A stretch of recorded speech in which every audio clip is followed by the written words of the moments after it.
What if iron man was alive के season 3 के episode में आपका स्वागत है। एक छोटा सा रिकैप कर देता हूँ। आयरन मैन स्नैप के बाद भी बच जाता है एंड वो वेनम से मिलता है, जिसके बाद उसे सेलेस्टियल की डेड बॉडी के बारे में पता चलता है जो कि मून पर है। अब टोनी कैसे बचा वो तो हम लोगों ने सीजन 2 में बताया था, बट टोनी ने आगे क्या किया या फिर उसके साथ क्या क्या हुआ वो आपको इस सीजन पता चलेगा। सो ये कहानी शुरू होती है टोनी के मून में जाने के 1 महीने बाद, जहां हम देखते हैं कि टोनी ने मून में दफनाए गए डेड सेलेस्टियल बॉडी का रेप्लिका बनाया है, जो कि फ्यूरी को गुमराह करने के लिए था। एज वेनम वाले इंसिडेंट के बाद से फ्यूरी टोनी पर कड़ी नजर रख रहा था। सो टोनी फ्यूरी के एजेंट्स को उस रेप्लिका के अंदर काम में उलझा कर finally original dead celestial body में आकर काम करने लग जाता है, जहां पर वो 2 महीने तक काम करता है, बट उससे कुछ खास इंप्रूवमेंट नहीं मिलता, जिससे वो फ्रस्ट्रेट होने लगता है कि तभी उसे लगता है कि उसके बॉडी के साथ कुछ हो रहा है। टोनी तुरंत अपने आर्मर को पहनता है एंड उस एनोमली को एनालाइज करने के लिए कहता है, जिसके बाद फ्राइडे बताती है कि बॉडी में वेनम के जैसा ही एक सिम्बायोट मर्ज हुआ है, जो कि इतने समय से डोरमेंट था, बट आज वो हलचल मचा रहा है जब से आपने अल्फा रूम को एक्सप्लोर किया है। टोनी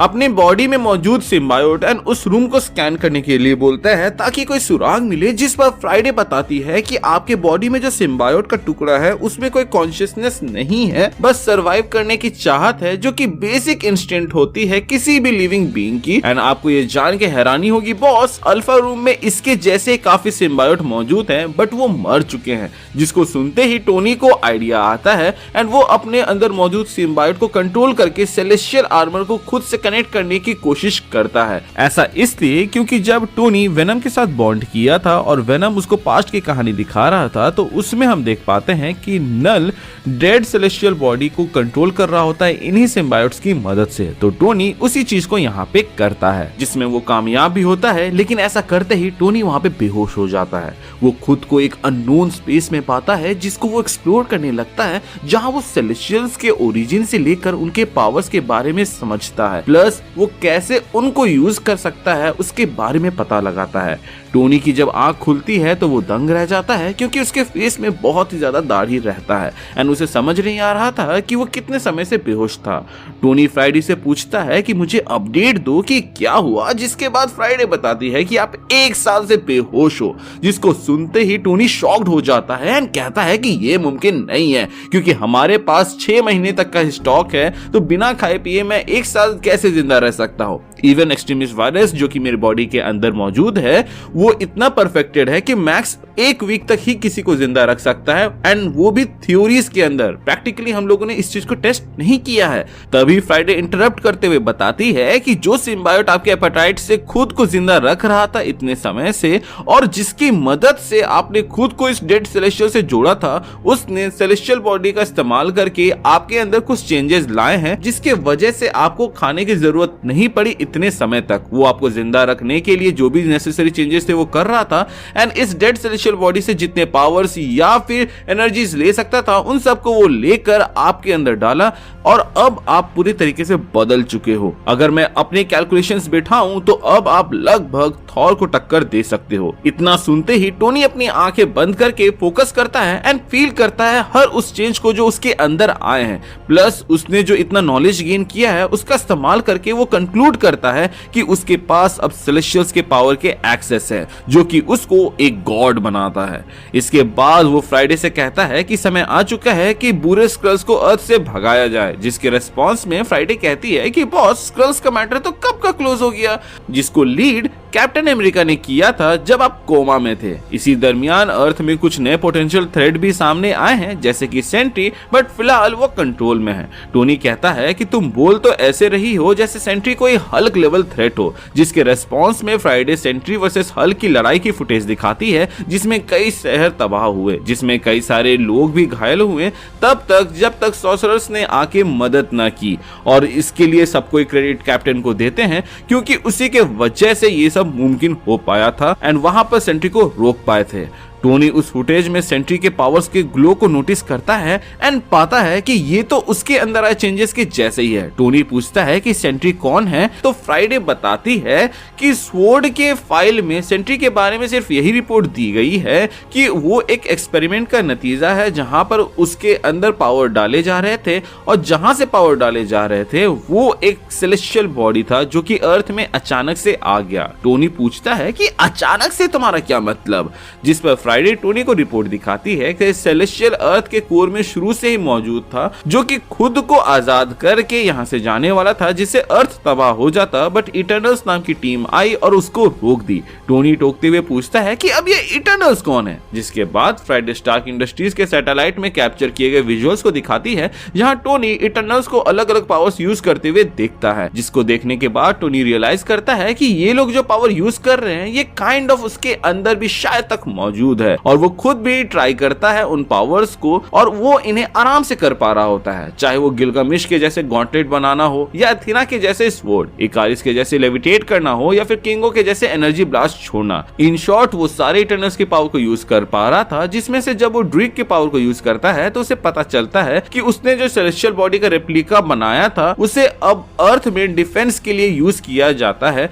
जिसको चलाने के लिए कई सारे लोग लग रहे हैं। बेसिकली यहाँ टोनी के पास टेलीपैथी की भी पावर्स थी, एंड आई नो कि ड्रीक सिर्फ माइंड कंट्रोल कर सकता था, बट यहाँ टोनी को डायरेक्टली सेलेस्टियल से पावर मिले हैं, तो ये पावर्स चार्ल्स जेवियर के जितना है। टोनी खुद के आजू बाजू हार्ड लाइट से एक आर्मर बनाता है जिसको वो सर्सी के जैसे ही न्यू मेटल में कन्वर्ट कर देता है, और एक नए लुक के साथ हम टोनी को यहाँ पे देख सकते हैं। इसके बाद वो उन पावर्स के साथ खुद को ट्रेन करता है और इतना मास्टर कर लेता है कि सामने वाले को अंदाजा भी ना हो कि वो कितना पावरफुल है। इसी दरमियान वो एक टेलीपोर्टेशन टेक के ऊपर भी काम कर रहा होता है ताकि वो अर्थ में मौजूद लोगों को बचा सके, क्योंकि जिस मिशन के लिए वो अपने फैमिली से दूर था उस मिशन में ही वो नहीं रहा। इसके अलावा उसके एब्सेंस में लोग मरे जो कि बच सकते थे। असल में टोनी को ये बात बहुत ही खटक गई कि जब हल्क वर्सेस सेंट्री चल रहा था तो वहां पर कई सारे लोग मारे गए जिनका कोई दोष नहीं था। सॉर्सरर्स की मदद से काफी लोगों की जान बची थी,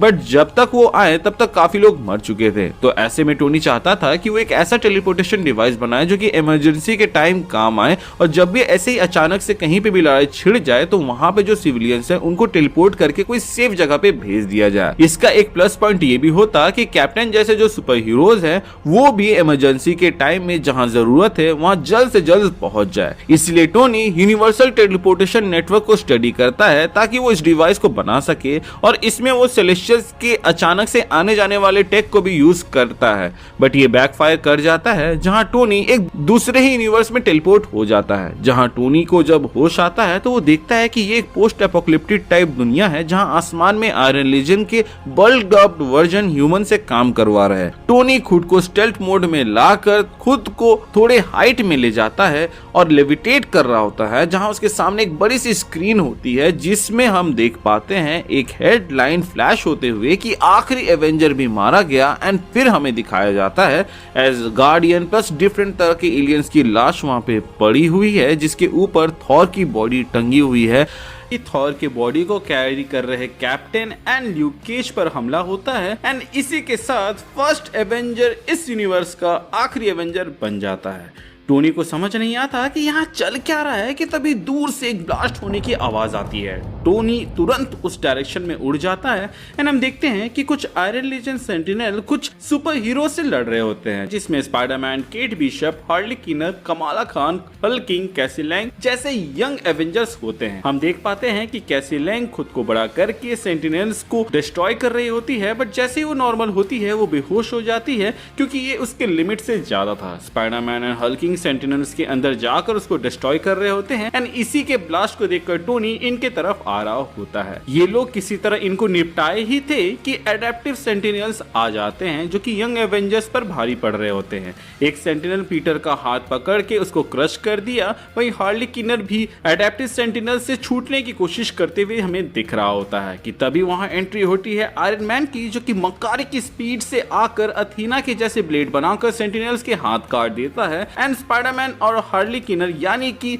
आयरन लाइट को आजाद करता है। Kamala, Spiderman and Iron Lad को साइड करती है, वहीं केट बिशप स्मोक ग्रेनेड्स करके ध्यान भटकाने की कोशिश करती है। हल्किंग सारे एडेप्टिव सेंटिनल्स का ध्यान अपनी ओर खींचता है और उनका एकमात्र टारगेट बनने के वजह से वहां पे मारा जाता है। ये देखकर सब वहां पे टूट जाते हैं, लेकिन स्पाइडरमैन कहता है कि हमें यहाँ से निकलना होगा। टोनी कैसी लैंग जो कि बेहोश रहती है उसको उठाकर बाकियों के पीछे जाने लगता है और यहाँ पर सब कोई के दिमाग में एक ही बात चल रही थी कि एडेप्टिव सेंटिनल्स जो कि काफी ज्यादा पावरफुल हैं, उनका हाथ इस बंदे ने कैसे काट लिया, क्योंकि अभी तक इनको समझ में नहीं आ रहा है कि ये कौन है, क्योंकि सारे एवेंजर्स मारे जा चुके हैं एंड सिर्फ अभी तक कोर एवेंजर्स ही ऐसा कर पाए थे। टोनी उनको बताता है कि मैं तुम्हारा शुभचिंतक हूँ कि तभी वहाँ पर पीटर के हाथ को वो हील करता है एजैक की पावर की मदद से। वहीं आयरन लाइट के सूट प्लस बॉडी को भी वो ठीक कर देता है विथ फ्यू अपडेट्स। इसके आगे ये लोग बात कर रहे होते हैं कि वहाँ एडेप्टिव सेंटिनल्स आ चुके होते हैं जिनसे लड़ने के लिए वो फिर से रेडी हो जाते हैं। इस बार टोनी जब हमला करता है तो वो सेंटिनल्स डायमंड के फॉर्म में बदल जाते हैं, जिसको टोनी की तलवार काट नहीं पाती है। टोनी ड्रिक की पावर से उनका माइंड कंट्रोल करने की कोशिश करता है, क्योंकि उसको लगता है कि इनके अंदर कोई ह्यूमन होगा,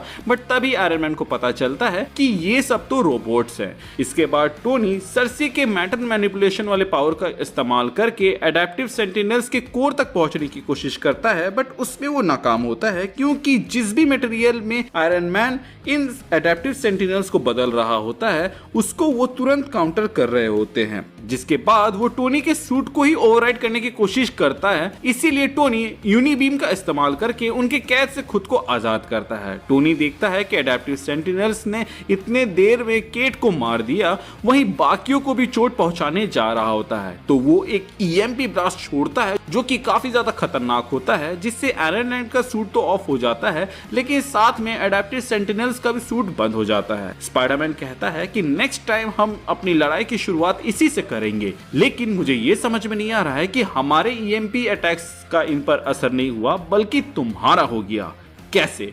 कि तभी वहां पर मैजिक पोर्टल से आती है एंड आयरन मैन पर हमला करती है एंड बोलती है कि तुम्हारे वजह से हल्किंग एंड केट मारे गए। Spiderman and Iron Lad Magik को रोकने की कोशिश करते हैं, बट वो एक नहीं सुनती है। मैजिक बोलती है कि मैंने सुना था कि यंग एवेंजर्स को पकड़ने के लिए स्पेशल तैयारी की गई है, बट ये नहीं जानती थी कि वो तुम हो। एंड बाकी सब इस झांसे में कैसे फंस गए। एक ऐसी दुनिया जहां म्यूटेंट्स का राज है एंड सेंटिनल्स पहरेदारी कर रहे हैं, वैसे में कोई आता है एंड वो तुमको सेंटिनल से बचा रहा होता है, तो तुम लोगों को इस पर डाउट नहीं हुआ। ऊपर से एडेप्टिव सेंटिनल्स ने कोर एवेंजर्स को मारा हुआ है, तो उनको ये एक झटके में डाउन कैसे कर सकता है? तुम लोगों को ये एक प्लान नहीं लगता? मैं काफी देर से ये ऑब्जर्व कर रही थी, लेकिन अब मुझे लगा कि इंटरफेयर करना चाहिए। ये सबके मन में डाउट ला ही रहा होता है कि तभी ऊपर से एक बॉक्स गिरता है जिसमें से जगरनॉट निकलता है एंड कई सारे एडेप्टिव सेंटिनल्स निकलते हैं। जगरनॉट कहता है कि मैंने कभी सोचा नहीं था कि हमारी होनहार जासूस जिसके मदद से हमने कमरताज पर कब्जा किया था, वो मेरे पोजीशन को टारगेट करने के लिए हमसे पहले ही यंग एवेंजर्स को पकड़ने के लिए यहाँ आ जाएगी। इतना सुनते ही यंग एवेंजर्स मैजिक की ओर देखती है और वो सोचने लगते हैं कि कहीं मैजिक ही डबल एजेंट का काम तो नहीं कर रही, जिसके रेस्पॉन्स पर हम देखते हैं कि मैजिक के आंखों से आंसू गिर रहा होता है और वो एक स्पेल कास्ट करती है जो कि कई सारे सेंटिनल्स को गिरा देती है। जगरनॉट कहता है कि तुम म्यूटेंट होकर म्यूटेंट काइंड को धोखा दोगी, तुम्हारी ये मजाल, और वो सिटरैक्ट के पावर की मदद से उन ड्रैगन्स को खत्म कर देता है। मैजिक जिसके आंखों से आंसू गिर रहा होता है वो कहती है कि तुम लोगों ने वादा किया था कि डॉक्टर स्ट्रेंज को कुछ भी नहीं करोगे, ना ही वहां मौजूद जादूगरों को। जिस पर जगरनॉट कहता है कि मैं कुछ नहीं करता, बट उन लोगों ने म्यूटेंट बनने से मना कर दिया, प्लस हमारे खिलाफ जा रहे थे, एंड तुम तो जानती हो जो भी सुप्रीम लीडर के ऑर्डर के अगेंस्ट जाएगा वो मारा जाएगा। मैजिक कहती है कि अब नहीं। तभी हम देखते हैं कि ईएमपी वेव से शटडाउन हुए एडेप्टिव सेंटिनल्स वापस से ऑन हो जाते हैं, जो कि मैजिक की ओर बढ़ते हैं, जिसको बिशप शूट करके डाउन कर देता है एंड कहता है कि वो अकेले नहीं है। मैजिक कहती है कि सुप्रीम लीडर के अगेंस्ट तो पहले हीरोज एंड ह्यूमंस थे, बट अब हम म्यूटेंट्स भी हैं एंड इसीलिए अब हम इन्हें प्रोटेक्ट करेंगे जैसा चार्ल्स जेवियर चाहते थे। जिसके रेस्पॉन्स में जगरनॉट कहता है कि तो चार्ल्स के जैसे मरने के लिए तैयार हो जाओ। कि तभी हमें कुछ आवाज सुनाई देती है टन टन की और हम देख पाते हैं कि टोनी अपने सूट को अपग्रेड करता है हल्क बस्टर टाइप के सूट में। इसके बाद हल्क बस्टर वर्सेस हल्क के जैसे ही यहाँ पे लड़ाई शुरू हो जाती है, आयरन मैन वर्सेस जगरनॉट की। वहीं ग्राउंड में हम मैजिक एंड बिशप को एडेप्टिव सेंटिनल से लड़ते हुए देखते हैं एंड यंग एवेंजर्स उनको असिस्ट कर रहे होते हैं। मैजिक रियलाइज करती है कि उन ड्रैगन्स को वो फिर से समन करेगी तो वो कमजोर हो जाएगी और टेलीपोर्ट नहीं कर पाएगी, कि सेंटिनल से लड़ने से अच्छा वो सबको टेलीपोर्ट करके कहीं और ले जाए, क्योंकि उसको और भी कई लोगों को बचाना है। Magic young Avengers end bishop को लिम्बो में टेलीपोर्ट कर देती है एंड बोलती है कि बिशप तुम इनका ख्याल रखना, जिस पर बिशप पॉइंट आउट करता है कि पीछे 2 सेंटिनल है, बट अब उसका पावर खत्म हो चुका है तो वो इन्हें नहीं रोक सकता एंड उसे पावर की जरूरत है। तो तभी मैजिक कहती है कि चिंता मत करो, ये मेरा इलाका है और हम यहाँ पे सेफ हैं। और हम देखते हैं कि लिम्बो के मॉन्स्टर्स उन सेंटिनल्स को डिस्ट्रॉय कर देते हैं। जैसे मैजिक वापस से अपने यूनिवर्स में जाती है तो वो पाती है कि टोनी ने जगरनॉट को हरा दिया है एंड वो बाकी सेंटिनल्स को भी ठिकाने लगा रहा था। मैजिक कहती है कि ओए आयरन मैन की कॉपी, मेरे साथ चलो वरना ये लोग तुम्हें अपने साथ ले जाएंगे, जिस पर टोनी पूछता है कि कौन, कि तभी हम देखते हैं कि ऊपर हेलिकैरियर से टोनी के ऊपर एक पावरफुल बीम शूट किया जाता है। मैजिक टोनी को बचाते हुए अपने लिम्बो डायमेंशन में ले आती है, जहां पे टोनी पूछता है कि पहले तो तुम मुझे मारने के लिए तुली हुई थी और अब बचा रही हो, जिस पर मैजिक कहती है कि मुझे ऐसा लगा कि तुम हमारे साइड हो, तुम हमारे साइड हो, लेकिन चिंता मत करो, अगर तुमने मुझे धोखा देने की कोशिश की तो मैं तुम्हें जिंदा नहीं छोड़ूंगी। जिसके बाद से बिशप अपडेट करता है कि उसने सब कुछ चेक कर लिया है, किसी में भी कोई बग नहीं है और वो लोग सेफ प्लेस में जा सकते हैं, जिस पर मैजिक कहती है कि सब नहीं, अब पर्दा हटाओ एंड बताओ कि तुम कौन हो जिसने ना सिर्फ जगरनॉट को हराया बल्कि एडेप्टिव सेंटिनल्स को भी मारा। तो टोनी अपना मास्क हटाता है एंड सब चौंक जाते हैं। मैजिक कहती है कि अपना असली चेहरा दिखाओ, वैसे भी इस चेहरे को कोई पसंद नहीं करता यहाँ पर। टोनी पूछता है क्यों, तो मैजिक बताती है क्योंकि इसी चेहरे के वजह से हम ऐसे सिचुएशन पे पहुंचे हैं। वहीं दूसरी ओर हम देखते हैं कि जगरनॉट मैग्नेटो को ये रिपोर्ट देता है कि 6 normal sentinels and 9 adaptive sentinels beyond repair damage हो चुके हैं, जिस पर मैग्नेटो जगरनॉट का हेलमेट को ही क्रश करने लगता है एंड कहता है कि इससे फर्क नहीं पड़ता कि हमारा कितना नुकसान हुआ, फर्क इससे पड़ता है कि जिसने नुकसान किया वो अभी भी आजाद है। जगरनॉट कहता है कि उसको वहां बचाने वाली मैजिक थी और उसने हमें धोखा दिया है, वरना आज तो वो हमारे सामने होता। इसके अलावा वो बंदा बिल्कुल टोनी स्टार्क के जैसा लड़ रहा था बट ऑफेंसिव। मैग्नेटो कहता है कि ये नामुमकिन है, वो आयरन लैड या आयरन हार्ट होगी, जिस पर एमा कहती है कि पहले हमें भी यही लगा था, बट आयरन हार्ट को तो हमने काफी समय पहले ही मार दिया। वहीं आयरन लैड जो जिंदा था वो वहां पर मौजूद था। इसके बाद से वो बताती है कि हमारे एडेप्टिव सेंटिनल्स को भी हैक करने की कोशिश की गई थी, जो कि आयरन लैड के औकात के बाहर है। इसका मतलब ये कोई और ही है जो कि हमारे लिए थ्रेट बन सकता है। मैग्नेटो बीच में बात काटते हुए कहता है कि मुझे नहीं जानना कि वो कौन है और कहां से आया है, मुझे बस अगली मीटिंग में वो मेरे सामने चाहिए, वरना तुम दोनों नहीं बचोगे रिपोर्ट देने के लिए। एमा एंड जगरनॉट फाइट की फुटेज को देख रहे होते हैं ताकि वो पता लगा सके कि ये आयरन मैन कहां गायब हुआ। वहीं हम देखते हैं कि मैजिक सबको एक्स मैंशन लेकर जाती है, जिसके बंकर में काफी सुपर हीरोज थे। वहां आयरन मैन को देखकर सब भड़क जाते हैं एंड हमला करने जाते हैं, लेकिन वहां पर Spiderman, Iron Lad and Magik सामने आकर बोलते हैं कि इसने आज हमारी जान बचाई है, प्लस ये जगरनॉट को हरा दिया था, ये हमारे काम का बंदा है। जिस पर X-23 अपने क्लॉज को निकाल कर बोलती है कि पहले मैं इससे अपने डैड का हिसाब पूरा करूंगी। और देखते ही देखते वहां पे मौजूद जितने भी सुपर हीरोज रहते हैं सब अपने वेपन्स को टान लेते हैं आयरन मैन की ओर और उसकी ओर बढ़ने लगते हैं कि तभी वहां केबल आकर खड़ा हो जाता है एंड बोलता है कि इनफ, इसने हमारे लोगों की जान बचाई है। कि तभी एक हीरो बीच में टोकते हुए कहता है कि उसी की वजह से तो हम यहाँ पर हैं। कि तभी वहां पे आयरन मैन अपना मास्क हटाता है एंड कहता है कि मुझे नहीं पता कि इस अर्थ के आयरन मैन ने ऐसा क्या किया कि उससे सब नफरत करते हैं, पर अब मैं यहाँ हूँ तो सब ठीक कर दूंगा। सब कंफ्यूज हो जाते हैं क्योंकि उनको समझ नहीं आया कि ये कहना क्या चाहता है। कि तभी केबल उसको स्कैन करता है एंड पाता है कि उसकी एनर्जी इस अर्थ के एनर्जी से काफी अलग है। वो समझ जाता है कि ये आयरन मैन किसी दूसरे यूनिवर्स से है। तो वो कहता है कि अभी तक इसने हमारा साथ दिया है और हमारे साथ कुछ भी गलत नहीं किया है, और बिना गलत किए अगर हम इसे सजा देंगे या भेदभाव करेंगे तो हम में और म्यूटेंट राज में क्या अंतर रह जाएगा।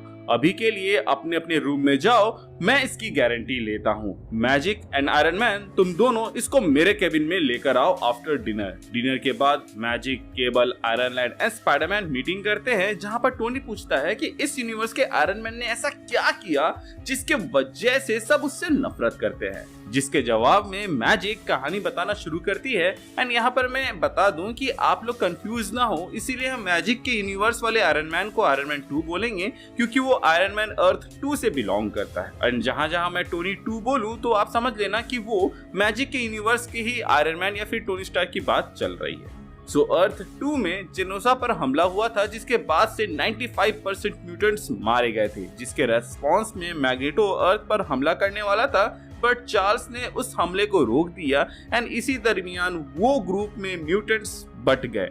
एक वो था जो वुल्वरीन के अंडर रहे एंड चार्ल्स के ह्यूमन म्यूटेंट भाई भाई वाले रास्ते पर चले, वहीं दूसरी तरफ मैग्नेटो को फॉलो करने वाले म्यूटेंट्स बेसिकली जंग के लिए तैयार हो रहे थे।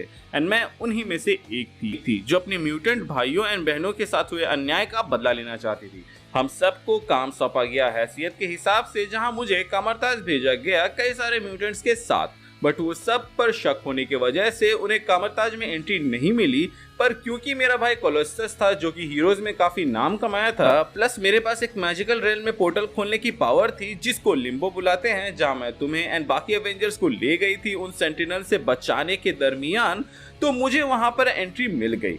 मुझे वहां रहकर मैजिक सीखना था और अपने पावर को और बढ़ाना था, वहीं कामरताज की कमजोरियां भी पता करनी थी। एंड यहीं पर मैंने पहली बार आयरन मैन 2 को देखा था, जो कि डॉक्टर स्ट्रेंज से मैजिकल दुनिया से कुछ उपाय खोजने को बोल रहा था उसकी बेटी मॉर्गन के लिए, बट डॉक्टर स्ट्रेंज ने मना कर दिया क्योंकि मैजिक का नियम है इक्विवेलेंट एक्सचेंज, मतलब कि मॉर्गन की बीमारी ठीक करने के बदले कुछ और, जिसमें ज्यादातर डेमंस एंड डीटीज टोनी 2 की कंप्लीट सोल की डिमांड कर रहे थे, जिसके लिए टोनी 2 तो रेडी था बट डॉक्टर स्ट्रेंज नहीं थे। जिसके बाद टोनी मैग्नेटो के पास गया मदद के लिए कि तभी आयरन लैंड टोकता है एंड कहता है कि मैग्नेटो के पास जाने से पहले टोनी ने तचाला से मदद मांगी थी, जहां से टेम्पररी सॉल्यूशन मिला था जो कि उस बीमारी को स्लो किया बट खत्म नहीं। उसके बाद वो हैंक मैकॉय यानी कि बीस्ट के पास गए थे मदद के लिए, जहां पर उन्होंने बताया कि मॉर्गन का बॉडी ऐसा है कि वो म्यूटेंट में बदल रही है, बट क्योंकि ये नेचुरल नहीं है इसीलिए वो इसको रेजिस्ट कर रही है, जिसके वजह से मॉर्गन बीमार है। एंड वाइब्रेनियम के मैजिकल पावर्स उसको स्लो डाउन किया है, बट ये रोक नहीं पाएंगे। मैं रिसर्च करता हूँ एंड अपडेट करता हूँ कि इसमें क्या किया जाता है। टोनी 2 इसके बाद रीड एंड बैनर दोनों को कांटेक्ट करता है, जहां पर उन दोनों से डिस्कस करने के बाद से वो लोग इस कंक्लूजन पे पहुंचते हैं कि जिस म्यूटेशन को मॉर्गन रेजिस्ट कर रही है, अगर उसको होने दिया जाए तो मॉर्गन बच जाएगी, वरना शी विल डाई। टोनी इस चीज को लेकर हैंक से डिस्कस कर रहा होता है कि वहां डेडपूल आता है, जिसको देखकर टोनी 2 पूछता है कि डेडपूल, तुम अपने हीलिंग पावर्स अपने फेस को ठीक क्यों नहीं करते? जिस पर डेडपूल कहता है कि मेरे पास हीलिंग नहीं है, रिजेनरेशन की पावर है ब्रो। असल में जिस एक्सपेरिमेंट ने मेरे म्यूटेंट्स पावर को एक्टिवेट किया था उसने मेरे कैंसर को भी पावर दे दिया था। जो कैंसर सेल्स हैं वो भी स्पीड अप होके मेरे हेल्दी सेल्स को डिस्ट्रॉय करते हैं, वहीं मेरे रिजेनरेशन पावर उन डिस्ट्रॉयड हेल्दी सेल्स को रिजेनरेट कर देते हैं, रिजल्टिंग ये हैंडसम सा चेहरा। जिस पर टोनी 2 कहता है कि व्हाट इफ हम मॉर्गन को भी म्यूटेंट बना दे तो क्या वो बच पाएगी? जिस पर हैंक कहता है कि इसकी प्रोबेबिलिटी ज्यादा है, बट हम ये करेंगे कैसे? डेडपूल को जो म्यूटेंट्स पावर मिले वो उसके अंदर पहले से थे, लेकिन वो एक्सपेरिमेंट की वजह से एक्टिवेट हुए थे, और ये तब हुआ था जब वो मौत के करीब गया था। क्या तुम मॉर्गन को उस लेवल तक ले जाना चाहोगे? जिस पर टोनी 2 सोचने लगता है। टोनी 2 फिर से डेड एंड में आ गया था और इसके बाद से हम अलग अलग मिशन में जाने लगे थे। एक मिशन में मैं, आयरन मैन 2 और आयरन लीजन एक ठिकाने पे रेड मारते हैं, जहाँ पे कुछ बुरे म्यूटेंट्स मिले थे जो कि अगले हमले की तैयारी कर रहे थे। वहीं पर एक सीक्रेट रूम रहता है जहाँ पर टोड सारे फाइल्स डिलीट कर रहा होता है, जिसको रोक कर टोनी बचे कुछ इन्फॉर्मेशन को कलेक्ट कर लेता है। जब हम इन इन्फॉर्मेशन को क्रैक कर रहे होते हैं तो हमें पता चलता है कि मैग्नेटो एक ऐसी मशीन को बना रहा है जिससे इंसानों को म्यूटेंट बनाया जा सके, जिसमें उसने कुछ हद तक कामयाबी भी मिली थी, बट जो रिजल्टेंट्स थे वो म्यूटेंट बनते ही मर जा रहे थे या फिर कहीं फट जा रहे थे। आयरन लैंड बताता है कि ये इन्फॉर्मेशन मैं सबको देने का सोच रहा था कि तभी टोनी ने मुझे रोक दिया एंड कहा कि इस चीज के बारे में किसी से मत करना, इससे मैं अकेले ही डील करना चाहता हूँ। मैंने उनको वार्न किया कि आप अकेले उनसे नहीं लड़ सकते क्योंकि वो मैग्नेटो है प्लस इतने सारे म्यूटेंट्स हैं। तो उसके रेस्पॉन्स में टोनी मुझे स्क्रीन दिखाते हुए कहता है कि म्यूटेंट्स हमारे लिए कोई थ्रेट है ही नहीं, क्योंकि हमारे पास एक स्पेशल टीम है जो कि स्पेशली इसी तरह डिजाइन किया गया है कि वो हर एक म्यूटेंट से डील कर सके। ये सेंटिनल से काफी बेहतरीन और अपग्रेडेड वर्जन है, तो इसको वो लोग नहीं रोक पाएंगे। एंड अगर मान भी लें कि मैग्नेटो हाथ से बाहर निकला तो वहां टेरिजन एक्स ड्रॉप करवा दूंगा। जिस पर दूसरे यूनिवर्स से आया आयरन मैन पूछता है कि ये टेरिजन एक्स क्या है, तो इस पर आयरन लैड बताता है कि ये एक गैस है जो एक्सपोज करने पर म्यूटेंट्स को मार सकती है। आयरन लैड आगे बताता है कि इस टेरिजन एक्स गैस को हम यूज नहीं कर सकते क्योंकि काफी बेगुनाह म्यूटेंट्स मारे जाते जो कि हमारे सपोर्ट में होते अगर हम इसे जंग में यूज करते, और इसीलिए हम हारते गए एक के बाद एक जंग। तभी टोनी पूछता है कि हम डॉक्टर स्ट्रेंज और वाकांडा से तो मदद ले ही सकते हैं। मेरे यूनिवर्स में जब इतनी बड़ी थ्रेट आई थी, मतलब कि थैनोस, तो हम सब ने एकजुट होकर ही उसे हराया था। डॉक्टर स्ट्रेंज ने तो स्पेस से भी मदद मंगाई थी और हमारे पास तो आर्मीज थे कई सारे।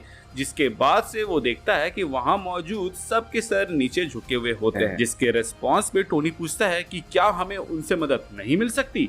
और इसी के साथ ये एपिसोड खत्म होता है।